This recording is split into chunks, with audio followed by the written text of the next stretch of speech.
کل ہم بات کر رہے تھے کہ ایک دفعہ ایک شخص نے ہم سے 1 لاکھ روپیہ لیا اور وہ چلا گیا، کچھ عرصے کے بعد وہ مر گیا، اور ہم نے بہت زیادہ اس پہ افسوس کیا، کیونکہ ظاہر بات ہے کہ ہمارا محنت کی کمائی تھی، ہمارا پیسہ تھا، ہم نے کوئی مشن کا پیسہ تو استعمال نہیں تھا کیا، تو ہم بہت پریشان تھے۔ لیکن جس دن میں اس کے گھر گیا، اس کا گھر دیکھنے کے لیے، تو میں نے خدا کا شکر ادا کیا کہ خدا نے ہمیں اس 1 لاکھ روپے کا کوئی نقصان ہونے نہیں دیا۔ کیونکہ جب میں اس کے گھر گیا تو پتا چلا کہ وہ شخص جو ساری عمر لوگوں کے ساتھ فراڈ کر رہا تھا، نہ اس کا گھر تھا، نہ اس کی اپنی اولاد اس کے ساتھ تھی، بلکہ وہ ایسے زندگی گزار رہا تھا جیسے اپنے گھر میں ہی وہ کرایہ دار ہے۔ تو میں نے جب اس کی زندگی دیکھی تو میں سچ مچ ڈر گیا کہ اتنی گھنونی، اتنی خطرناک زندگی بھی کسی کی ہو سکتی ہے۔ اور اس دن میں نے خداوند کا شکر ادا کیا، کیونکہ خداوند نے اپنے اس کلام کو پورا کیا تھا، خداوند میرا چوپان ہے، مجھے کمی نہ ہوگی، وہ میں کمی نہیں ہونے دے گا۔ اور آگے لکھا ہے، وہ مجھے ہری ہری چراگاہوں میں بٹھاتا ہے، وہ تجھے راحت کے چشموں کے پاس لے جاتا ہے، وہ مجھے راحت کے چشموں کے پاس لے جاتا ہے۔ اونٹ جب اسے خوراک ملے وہ اتنی کھا لیتا ہے کہ اس کے کافی ہفتے گزر سکتے ہیں۔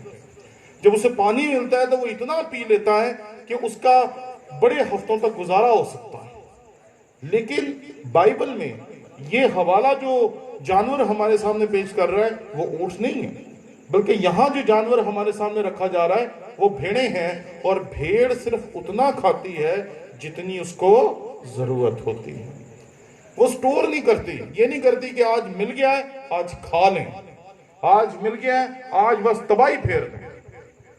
ٹھیک ہے، جیسے کئی دفعہ ہم لوگ کرتے ہیں کہ شادی بیاہوں کے موقع ہو یا کوئی پروگرام ہو تو ایسے کھانا شروع کرتے ہیں جیسے زندگی میں شاید پہلی اور آخری دفعہ کھا رہے ہیں۔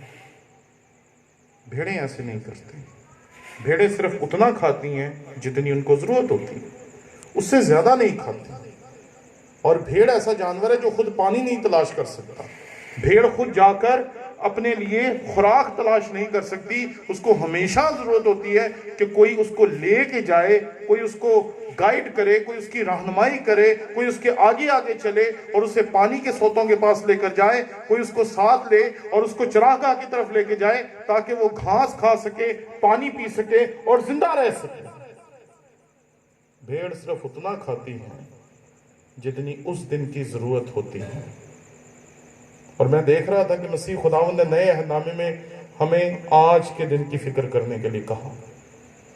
اس نے یہ نہیں کہا کہ ہمیں اگلے ہفتے کی، اس سے اگلے ہفتے کی، اس سے اگلے مہینے کی اور ساری زندگی کا مال ایک ہی دن میں اکٹھا کر لیں، بلکہ اس نے کہا تم آج کے دن کی فکر کرو، آنے والا دن اپنی فکر آپ کر لے گا۔